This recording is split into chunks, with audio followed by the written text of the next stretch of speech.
जय हिंद दोस्तों। कैसे हैं आप लोग। तो आज हम बात करने वाले हैं धुरंधर द रिवेंज मूवी की कहानी के बारे में, जो कि धुरंधर मूवी का पार्ट 2 है। और इसी कहानी बहुत ही खतरनाक है, जो कि आपको बेहद पसंद आएगी। तो आप इस वीडियो को अंत तक जरूर देखिएगा। फिल्म की स्टार्टिंग में हमें हमजा मजारी के पास्ट लाइफ के बारे में दिखाया जाता है, जहां हमें ये दिखाया जाता है कि वो पठानकोट में अपने पिता, अपनी माँ और अपनी दो बहनों के साथ रहता था और वो आर्मी की तैयारी कर रहा था। लेकिन उसका एक गांव की फैमिली के साथ खेत में एक विवाद था, जिसकी वजह से उस दूसरी फैमिली के 12 लोगों ने मिलकर उसके पिता को जान से मार डाला था। और उन्होंने उसके बड़ी बहन का शोषण भी करा था और उसको उन लोगों ने बंदी बना के रखा हुआ था। अब इसी बात का बदला लेने के लिए जसकीरत एक AK-47 का इंतजाम करता है और उसके बाद वो घर में घुस के सबको मार के अपनी बहन को छुड़ा लेता है। जसकीरत का एक दोस्त भी होता है, जिसे जसकीरत कहता है कि वो उसकी छोटी बहन से जरूर शादी कर ले। अब सबको मारने के बाद जसकीरत गिरफ्तार हो जाता है और उसे जब कोर्ट में पेश किया जाता है तो उसे वहां पर मौत की सजा सुनाई जाती है। लेकिन जब उसे जेल ले जा रहे होते हैं तो वहीं से उसका किडनैप हो जाता है। और वो किडनैप किसी और ने नहीं बल्कि सान्याल साहब ने करवाया था। तो वहीं से सान्याल उसकी ट्रेनिंग करवाता है और उसे उस मिशन पे भेज देता है, जहां पर कहानी अब प्रेजेंट में आती है, जहां जसकीरत वहां पे हमजा बना हुआ था और उसने रहमान डकैत को मार डाला था। अब अरशद पप्पू को जब ये खबर मिलती है तो वो अपने बिल से बाहर आ जाता है और वो पूरी लियारी को अपने नाम करना चाहता है। जब ये बात उजैर को पता चलती है तो वो बदला लेना चाहता है, लेकिन हमजा उसे रोकता है और कहता है कि अभी सही समय नहीं है। वो उसे उसके भाई की गद्दी पे बैठा देता है और उसके बाद वो सभी फैसला करते हैं कि अब वो बदला लेंगे। वो सभी स्ट्रीट्स पे निकल जाते हैं और एक एक करके अरशद पप्पू के आदमियों को मारने लगते हैं। और तभी हमजा का ससुर उसे फोन करता है और उसे कहता है कि अगर तू बचना चाहता है तो मेरी दूध वाली फैक्ट्री में चला जा। जिसकी वजह से अरशद पप्पू उसकी दूध वाली फैक्ट्री में चला जाता है। लेकिन वहां पर पहले से ही उसकी फील्डिंग सेट की हुई होती है, क्योंकि हमजा और उजैर वहां पर उसका इंतजार कर रहे थे। जब अरशद उन्हें वहां पर देखता है तो वो बहुत ज्यादा डर जाता है, लेकिन वो लोग उसे पकड़ लेते हैं और उसे बुरी तरह पीटते हैं। और अगली सुबह होते ही उजैर उसे लियारी की स्ट्रीट्स पे ले जाता है, जहां पर वो सबके सामने उसका गला काट देता है। और उसके बाद वो उसके गले से फुटबॉल खेलता है और कहता है कि लियारी का बादशाह सिर्फ वो है और कोई और नहीं।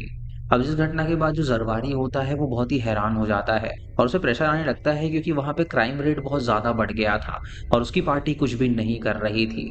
वो SB मेजर इकबाल और जमील के साथ मीटिंग फिक्स करता है और वहां पर वो डिसाइड करने लगते हैं कि आखिर अब क्या करना चाहिए। वो लोग वहां पर फैसला करते हैं कि अगर उन्हें अपनी पार्टी को बचाना है तो उन्हें उजैर को जान से मारना होगा। लेकिन जमील कहता है कि अगर उजैर को वो लोग मार देंगे तो लियारी में आतंक फैल जाएगा, इसीलिए उसे पहले जेल में डालो और फिर जेल में उसे मारा जा सकता है। ये आइडिया सबको पसंद आता है, इसीलिए वो उसके खिलाफ अब वारंट जारी कर देते हैं। और उजैर अपने आप को बादशाह समझ रहा था, इसीलिए वो बहुत ज्यादा घमंडी हो गया था। लेकिन हमजा उसे समझाता है कि तुझे यहाँ पर नहीं रहना चाहिए, बल्कि तुझे किसी और देश में चले जाना चाहिए, क्योंकि अगर तू यहाँ पे पकड़ा गया तो तेरा बाहर निकलना बहुत मुश्किल है, क्योंकि तूने भरे बाजार में अरशद पप्पू का मर्डर किया है। तो वो उसे मना लेता है और उसे तुरंत दुबई भेजने का फैसला करता है। इधर SP कुछ बलोच के बच्चों को पकड़ता है और उन्हें जान से मार डालता है, क्योंकि वो बलोचियों से बहुत ज्यादा नफरत करता था। अगली सुबह होते ही हमजा उजैर को तुरंत दुबई के लिए रवाना कर देता है और उजैर जब दुबई पहुंचता है तो वहां पर उसे गिरफ्तार कर लिया जाता है। अब उसे गिरफ्तार होते ही हमजा उसकी कुर्सी पे बैठ जाता है और अब से लियारी का नया बादशाह वो बन जाता है। अब कुछ महीने बाद जरवारी की जो पार्टी होती है वो गिरने लगती है, जिसकी वजह से उसकी फैन फॉलोइंग कम हो जाती है, क्योंकि वहां पे क्राइम रेट बढ़े जा रहे थे और वो बंद नहीं कर पा रहा था। इसीलिए हमजा जमाली को बोलता है कि अब आप दूसरी पार्टी ज्वाइन कर लो, क्योंकि PAP पार्टी अब गिरने वाली है। उसकी बात मानकर वो एक मीटिंग फिक्स करवाता है और वो दूसरी पार्टी ज्वाइन कर लेते हैं। और वो पार्टी होती है नवाज शरीफ की, जिसे वो ज्वाइन करते हैं और वो भारी मात्रा से जीत हासिल कर लेते हैं। अब उस पार्टी की जीत के बाद वो ढेर सारे पैसे कमाने लगते हैं, जिसकी वजह से हमजा बहुत ही ज्यादा अमीर बन जाता है। और वो अपने पैसे बलोचों को भी भेजता रहता है, क्योंकि वो ये दिखाना चाहता था कि वो भी आखिर एक बलोच ही है। अब ऐसे करते करते उसकी पहुंच कराची तक पहुंच जाती है, जिसकी वजह से वो कराची का बादशाह बन जाता है। और वो इतना ज्यादा पावरफुल हो जाता है कि PM अपनी रैली में उसे तक ले जाता है और वहां पर उसके बहुत ज्यादा समर्थक भी आते हैं। अब ये न्यूज टीवी में आती है कि नवाज शरीफ की पार्टी जीत गई है। और न्यूज जब बड़ा साहब देखता है तो वो बहुत ही ज्यादा हैरान हो जाता है। इधर मेजर इकबाल के घर में भी उसका पिता ये न्यूज देखता है और उसके बाद वो मेजर इकबाल को बहुत ही गालियां देता है और कहता है कि तेरे बस की नहीं है पाकिस्तान को संभालना। तभी मेजर इकबाल को बड़े साहब का कॉल आता है और बड़ा साहब कहता है कि उसे हमजा से मिलना है। इधर हमजा बलोचियों के पास होता है और वो वहां उनके लिए बहुत सारी चीजें लेकर आया था, जिसकी वजह से बलोची बहुत ज्यादा खुश होते हैं। और उसके बाद उसे मेजर इकबाल अपने पास बुलवाता है और मेजर इकबाल उसे बताता है कि बड़ा साहब जो है वो उससे मिलना चाहता है। अभी सुन के वो सोचता है कि आखिर ये बड़ा साहब है कौन। और जब वो लोग उससे मिलने के लिए जाते हैं तो उसे पता चलता है कि बड़ा साहब कोई और नहीं बल्कि वो दाऊद इब्राहिम है, जो कि अभी बिस्तर पे होता है और वो बहुत ही ज्यादा बीमार था। दाऊद इब्राहिम हमजा को बताता है और जो हमारे ड्रग्स होते हैं वो इंडिया जाते हैं, और जो हमारे ड्रग्स होते हैं वो पंजाब के रास्ते इंडिया जाते हैं, जिसकी वजह से वहां का यूथ ड्रगी बन जाए। लेकिन हमजा कहता है कि मैं ड्रग्स का बिजनेस करता ही नहीं हूँ। लेकिन दाऊद कहता है कि तुझे ड्रग्स का बिजनेस करना ही पड़ेगा। अब वो सभी तैयारी करने लगते हैं एक बड़े पैमाने पर ड्रग्स इंडिया भेजने की, ताकि वहां के जो लोग हैं वो बहुत बड़े ड्रगी बन जाए, जिससे कि देश का नुकसान हो सके। अब अगले ही दिन पंजाब से कुछ लोग आते हैं पाकिस्तान, ताकि वो वहां पे ड्रग्स की डील कर सके, क्योंकि इंडिया में ड्रग्स महंगे मिलते थे और पाकिस्तान में सस्ते मिलते थे। इसीलिए वो लोग पाकिस्तान से ड्रग्स सप्लाई करवाया करते थे। उन सभी लोगों में हमजा का वो दोस्त भी होता है जो कि पंजाब की गलियों में उसके साथ घूमा करता था, और जब वो उसे देखता है तो वो उसे पहचान जाता है, लेकिन उसका दोस्त हमजा को नहीं पहचान पाता। उसके बाद हमजा उसे मेजर इकबाल से मिलवाता है, जहाँ पर वो ड्रग्स चेक करता है और वो फैसला करता है कि वो ड्रग्स खरीदेगा। उसके बाद शाम को वो पार्टी करवाते हैं जहाँ पर सभी लोग मौजूद होते हैं, और तभी जसकीरत का वो दोस्त उसके पास आता है और कहता है कि मुझे जरा वॉशरूम दिखा दे। और जब वो उसे वॉशरूम में लेके जाता है तो वो कहता है कि मैंने तुझे पहचान लिया है, तू जसकीरत है और मैंने तेरी बहन से शादी करी है और उनके 2 बच्चे भी हैं। ये सुन के जसकीरत उससे कहता है कि उसकी माँ कैसी है, तो वो कहता है कि तेरी माँ बिल्कुल ठीक है। लेकिन उसके दोस्त को शक होता है कि शायद वो एक इंडियन एजेंट है, इसीलिए वो बाहर जाने लगता है सबको ये बताने के लिए। लेकिन हमजा उसे रोकता है और उन दोनों की लड़ाई होने लगती है, और गलती से उसके दोस्त का पैर फिसल जाता है जिससे कि वो नीचे गिर जाता है और उसकी मौत हो जाती है। तभी आलम वहां पर आ जाता है और वो हमजा से कहता है कि ये इल्जाम वो उस पे लगा दे, क्योंकि तू एक ऐसा इंडियन एजेंट है जो कि बहुत ज्यादा आगे पहुंच चुका है और तेरा यहाँ पे रहना बहुत ज्यादा जरूरी है, इसीलिए मैं यहाँ पे शहीद होने के लिए तैयार हूँ। अब हमजा उसकी बात मानता है और ऐसा ही करता है, और जब सभी लोग वहां पर आते हैं तो वो कहता है कि एक हिंदुस्तानी एजेंट है, और वो आलम को शूट करके जान से मार डालता है। एसपी चौधरी जब ये देखता है तो उसे ये बात हजम नहीं होती, क्योंकि जिस आलम की जूस की दुकान पे वो काम किया करता था, आज उसने उसे इतनी जल्दी गोली कैसे मार दी। अब असलम को हमजा पे बहुत ज्यादा शक होने लगता है, और वो अपने आदमी से कहता है कि वो हमजा पे नजर बनाए रखे। और ऊपर से हमजा की वाइफ ये सारी बातें सुन लेती है, जिससे उसे भी हमजा पे शक होने लगता है, और वो उसके सारे सामान को चेक करने लगती है तो उसे उसकी डायरी मिलती है, जिसके अंदर उसने सबके नाम लिखे हुए थे। ये देखकर वो समझ जाती है कि वो सच में एक इंडियन एजेंट है, और जब हमजा घर के अंदर आता है तो वो उसे शूट करने वाली होती है। लेकिन हमजा उसे समझाता है और कहता है कि वो जिनको भी मारता है वो बहुत ही बुरे इंसान है, क्योंकि इन सब ने सिर्फ इंडिया में ही नहीं बल्कि पाकिस्तान की नाक में भी दम कर रखा है, इसीलिए वो इन सब का सर्वनाश करने आया है। ये सुन के उसकी बीवी मान जाती है और कहती है कि तुम्हें जो भी काम करना है तुम कर लो, लेकिन इसी बीच उनके बच्चे को कुछ भी नहीं होना चाहिए। उसे ये भी बता देती है कि एसपी चौधरी उसके बारे में सब छानबीन कर रहा है, और ये जानकर अगले ही दिन हमजा बलोचियों के पास जाता है और उन्हें वो बताता है कि एसपी से बदला लेना है तो सही वक्त आ चुका है। अब अगले ही दिन वो एक बॉम्बर को तैयार करवाता है, और वो जो बलोची होता है वो तुरंत एसपी की कार से जाकर टकरा जाता है, जैसे कि एसपी की कार ब्लास्ट हो जाती है और उसकी मौत हो जाती है।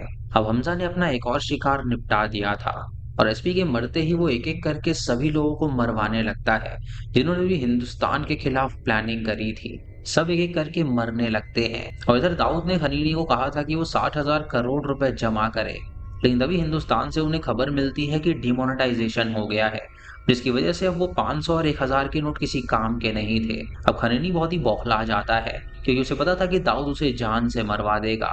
वो तुरंत हमजा को कॉल करता है और हमजा उसकी मदद के लिए आता है, और वहां पे पहुंच के वो उसे जान से मार डालता है और उसके सारे नकली नोटों को आग लगा देता है। वो एक एक करके सभी गुंडों को मरवाने लगता है, और किसी को भी पता नहीं चल पाता कि आखिर पाकिस्तान में मोल कौन है। इधर एसपी के मरने के बाद उमार नाम के इंस्पेक्टर को पूरी जिम्मेदारी दी गई थी, और वो बहुत ही पेचीदा इन्वेस्टिगेशन करता है, लेकिन उसे भी समझ में नहीं आ रहा था कि आखिर खबरी कौन है। एक दिन जब दाऊद से मिलने जाना होता है तो हमजा अपने बैंडेज में एक बहुत ही जहरीली लिक्विड मिला देता है, और उसका प्लान था कि वो दाऊद की बॉडी में उसे इंजेक्ट करेगा। लेकिन जब वो उसकी मीटिंग करके निकलता है तो वो उससे हाथ मिलाने के लिए जाता है, लेकिन तभी दाऊद की सांस फूलने लगती है तो उसे बाहर भेज दिया जाता है, जिसकी वजह से वो उसे इंजेक्ट नहीं कर पाता। अब इन सब लोगों ने 26/11 से भी बड़े आतंकवाद का प्लान कर लिया होता है, और हमजा को किसी भी हाल में इन्हें रोकना था, इसीलिए वो एक आखिरी चाल चलने के लिए जाता है और अपनी वाइफ को वो पासपोर्ट देता है और कहता है कि वो यहाँ से निकल जाए, क्योंकि अब उसकी जान को खतरा हो सकता है। और उमर कार में बाहर बैठा होता है और वो सारी चीज देख लेता है, जिससे वो समझ जाता है कि हमजा ही इंडियन एजेंट है। इधर मेजर इकबाल अपने मस्जिद में कई सारे बच्चों को तैयार कर रहा होता है ताकि वो उन्हें हिंदुस्तान भेज के आतंक फैला सके। इधर उमर हमजा की बीवी के पास आता है और उससे पूछता है कि क्या सच में उसका पति एक इंडियन एजेंट है। तो वो उसे सच बताती है और कहती है कि इसमें मेरे बच्चे को दूर रखना। इसलिए वो उसके बच्चे को छोड़ देता है और वो मेजर इकबाल को इस बारे में बताता है। और मेजर इकबाल प्लान करने लगता है कि हमजा को कैसे मारना है। उसी रात को मेजर इकबाल को गुस्सा आता है तो वो अपने पिता को ही जान से मार डालता है। और अगली सुबह हमजा जब मेजर इकबाल से मिलने के लिए आता है तो इकबाल उसे बुरी तरह पीटता है, लेकिन हमजा उससे कहता है कि अभी खेल खत्म नहीं हुआ है। तभी दिखाया जाता है कि हमजा सबसे पहले बलोचों से मिला था और उसने प्लान कर लिया था कि वो मेजर इकबाल समेत सभी लोगों को मार डालेगा। इसलिए वहां पर बलोचियों के साथ आया था और जो भी वो गंज लाया था उसके नीचे उसने बम फिट किए हुए थे। अब वो बम को फोड़ देता है जिससे कि वहां पे ब्लास्ट हो जाता है और इकबाल ये देखकर डर जाता है और वहां से भागने लगता है। हमजा वहां पे एक एक करके सबको मारता है और वहां पे बलोचों की फौज भी आ जाती है जो कि सबको मारने लगती है। अब हमजा भागते हुए इकबाल का पीछा करता है और उसे भी जान से मार डालता है। और उसके बाद वो अपनी वाइफ को कॉल करता है और कहता है कि वो उसके बच्चे का ख्याल रखे। और तभी उमर वहां पर आ जाता है और उसे गिरफ्तार कर लेता है। अब उमर उसे बुरी तरह पीटता है और टॉर्चर करता है ताकि वो हिंदुस्तान के प्लान के बारे में कुछ बता सके। लेकिन तभी वहां के ऑफिसर को सान्याल का कॉल आता है जो कि उसे बताता है कि उस लड़के को वापस हिंदुस्तान भेज दिया जाए, क्योंकि अगर उसने ऐसा नहीं किया तो वो उसकी वीडियो लीक कर देगा जिसमें वो यहूदियों से मिला था। अब ये सुन के वो डर जाता है और वो हमजा को रिलीज कर देते हैं। और हमजा को लेने कोई और नहीं बल्कि उसका ही फादर इन लॉ आता है। और यहाँ पे रिवील होता है कि दरअसल वो भी एक हिंदुस्तानी एजेंट है जो कि 45 साल पहले यहाँ पर आया था पॉलिटिक्स में घुसने के लिए, और वो भी हिंदुस्तान को खबर दे रहा था। अब हमजा को वो कहता है कि वो उसकी बेटी को भूल जाए क्योंकि अब उसे एक नई आइडेंटिटी के साथ किसी और मिशन पे जाना होगा। हमजा उससे कहता है कि उसे एक बात का बहुत ही ज्यादा दुख है कि वो दाऊद इब्राहिम को नहीं मार पाया, लेकिन जमाली उसे बताता है कि दरअसल उसने ही दाऊद इब्राहिम को बीमार किया है, वो भी वो मरकुरी इंजेक्ट करके जो वो उसे इंजेक्ट करने वाला था। ये सुन के हमजा हैरान हो जाता है और उसके बाद वो फ्लाइट लेता है और सीधा इंडिया पहुंचता है। यहाँ पे सानेड उससे मिलता है और कहता है कि वो तैयार हो जाए, कल वो उसे एक नए मिशन पे भेजने वाला है। लेकिन जसकीरत तुरंत वहां से भाग निकलता है और वो अपने गांव पहुंचता है अपनी माँ और बहन से मिलने के लिए। लेकिन जब वो उन्हें देखता है कि वो उसके बिना ही खुश हैं, तो उसे रियलाइज होता है कि अब उसे यहाँ पर नहीं जाना चाहिए बल्कि उसे अपने देश के लिए ही काम करना चाहिए। इसीलिए वो वापस चला जाता है और इसी के साथ ये मूवी यहीं पर खत्म हो जाती है। तो दोस्तों ये थी इस फिल्म की कहानी। आपको इसी कहानी कैसी लगी हमें कमेंट सेक्शन में जरूर बताइएगा। चैनल पे नए हैं तो इसे सब्सक्राइब करें और बेल आइकन दबाएं नोटिफिकेशंस के लिए। और दोस्तों वीडियो को लाइक और शेयर करना बिल्कुल मत भूलिएगा। तो मैं मिलता हूँ आपको अगली वीडियो में, तब तक के लिए जय हिंद।